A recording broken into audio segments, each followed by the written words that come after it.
Did you know Kingdom was the third highest selling manga in Japan last year?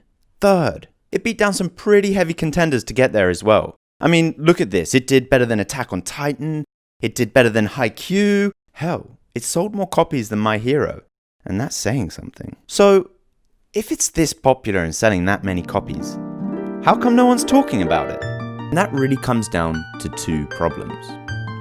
One, the anime kinda sucked. I mean, I hate to say it, but it did. It got caught up in that weird late noughties CGI production hybrid thing, and geez, look at this. It looks like it was ripped straight from Dynasty Warriors 1.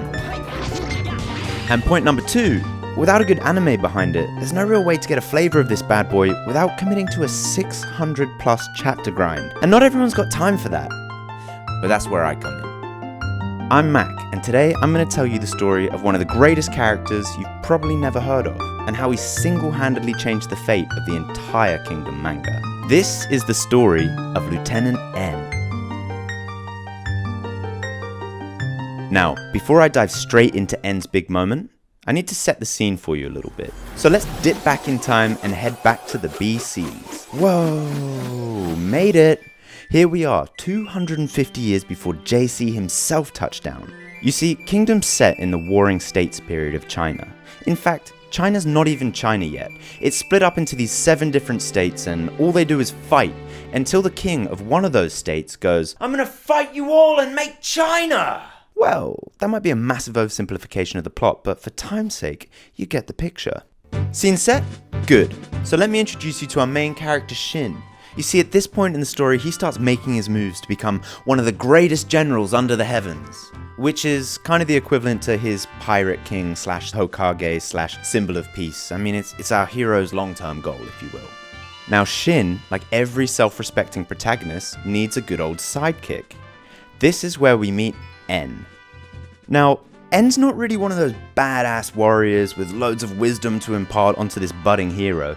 In fact, he's kind of the opposite. He's just meant to be a messenger between Shin and the castle. Now, as you can imagine, hanging out with the main character gets you in a bit of trouble. So before long, N gets himself dragged into some pretty dangerous shit. I mean, the poor guy only just about scrapes his way through Shin's first training montage.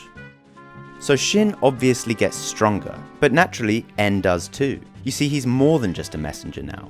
And if you don't already know, in the anime and manga world, power poses like this mean a character is just leveled up. Now let's fast forward a few years. Our main man Shin now leads his own unit of 5,000 men, aka the High Shin unit, aka the boys. And guess who's sitting cushy as a lieutenant? It's none other than N. And at this stage, we're well and truly into that campaign to make China!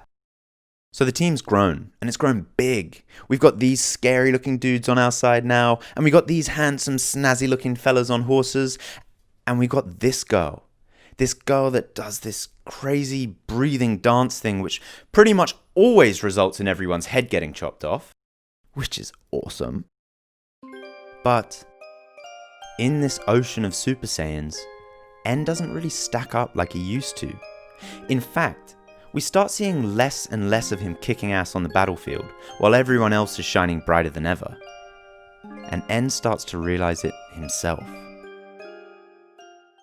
So we reach this point in the story where we're on this epic warpath to make China! Stop! Thank you.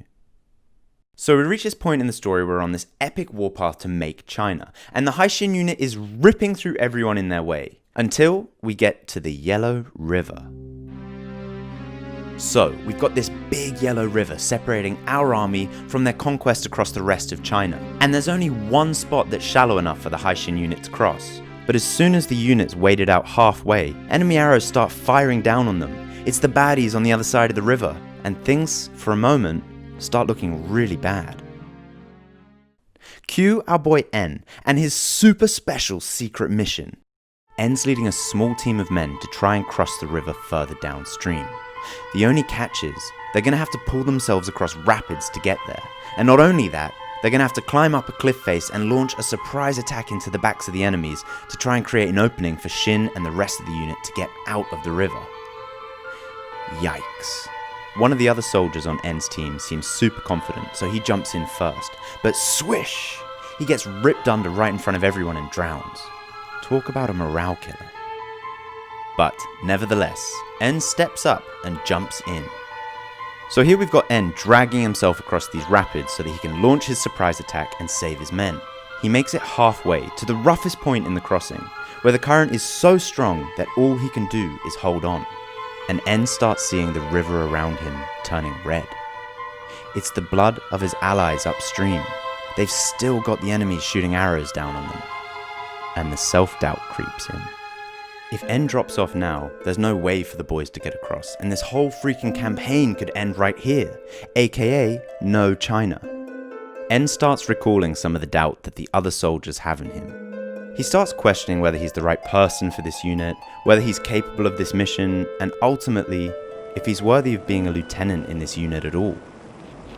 And for a moment, it looks like En considers letting himself get washed away, in an attempt to free himself of all this pressure.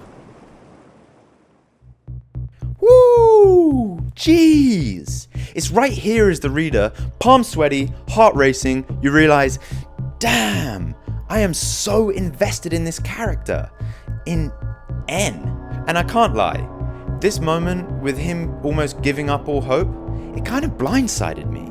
The focus and detail that Hara's given to this supporting character over the last 450 something chapters has developed so subtly into such a crescendo unlike anything else the story's experienced so far. I mean, we're only trying to cross a river, so why am I finding this so intense? So here we are, halfway across the river, moments from total defeat, when En is graced by one of the most overpowered moves in all of anime and manga, the flashback. En's mind wanders back in time through some of those early training montages when it was just Shin and En, back when they were grinding it out the old school way. And we get to see how far the two of them have come now, how deeply rooted their relationship is and how much they've grown. And ultimately, thinking back to that faith that his captain has in him is what it takes to fill En with the fire that he needs to get through this impossible situation. And now, with his self-esteem gauge fully recharged thanks to the power of the almighty flashback, En leads his men across that river. They charge up that cliff face and he launches his attack right into the backs of the enemies to create that opening. The plan works. Thanks to En, the rest of the unit's able to get out the water and drive off the rest of those soldiers. Dang, there is no denying that this whole situation absolutely filled me with the feels. Oh, I mean, just look at this. He gets respect from the soldiers that lost faith in him. The whole thing is so wholesome that a little tear fell from my eye when I read it the first time. One of those little happy magical manga tears. And if you've already read this far into the story, then I'm pretty sure you'll know exactly what I'm talking about. But a lot of people haven't, and I get it. You're probably thinking, Mac, facing a life and death situation and overcoming it with a flashback is a super cliche move. And you're absolutely right. But that's not what brought out that magical little droplet. You see, it's moments like this one that make me question everything I think I like about this series. Sure, all of these super strong warriors combined with some strategic warfare is super badass to read about. And honestly, that's what got me hooked on this series in the first place. But there's more to it than just these juicy battles. And that's what En taught me. A lot of those typical shonen titles that this manga's competing with tend to be this cycle of one super overpowered enemy taking out a character who then magically has to power up somehow to overcome their opponent. In Kingdom, however, the characters earn their stripes on the battlefield, and that's where they really shine. Not only through martial might, but other things like strategic direction or pure will and determination. Or in this case, crossing a river. That was Lieutenant En's big moment. Alright, thank you for those that stuck around till the end. If you did enjoy the video, consider leaving a like and subscribing. It's free, and you can always change your mind later. I'm Mac. See ya.